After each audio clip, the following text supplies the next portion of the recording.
Haka-haka ng mga viewers tungkol kay Edo at Arjin. Edo nagsalita at inamin ang buong katotohanan.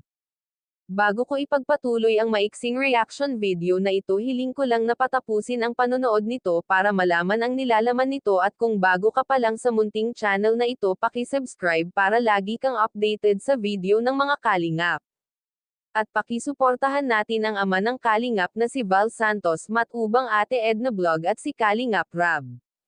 Isang mapagpalang araw sa inyong lahat mga kalingap, at shoutout nga pala sa patuloy na sumusuporta sa aking YouTube channel, lalong-lalo na sa mga viewers natin na walang sawang nanonood at sumusuporta. Maraming salamat. Atin pag-usapan ang tungkol sa love team ni Edo at Bianzi at ang matagal niyang beneficiary na si Arjin.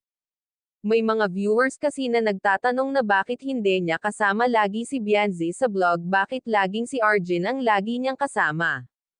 Dito ay sinagot ni Edo ang katanungan ng mga viewers tungkol kay Bianzi at Arjin.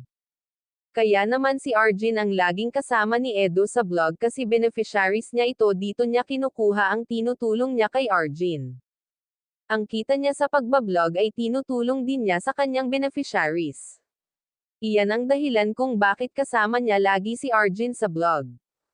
Tungkol naman doon kay Bianzi as a love team, siyempre tumutulong lang din si Edo kay Kalingap Rab. Ginagampanan niya ang pagiging love team nila ni Bianzi kasi syempre membro siya ng K-Boys.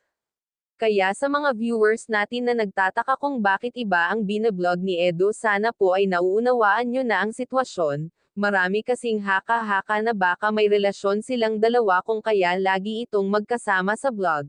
Katulad lang din si Edo ni Kalingap Rab na parehong may beneficiaries na tinutulungan, kaya huwag na po mag-isip ng hindi maganda. Hanggang dito na lang ang update ko mga kalingap. Maraming salamat at God bless sa inyong lahat.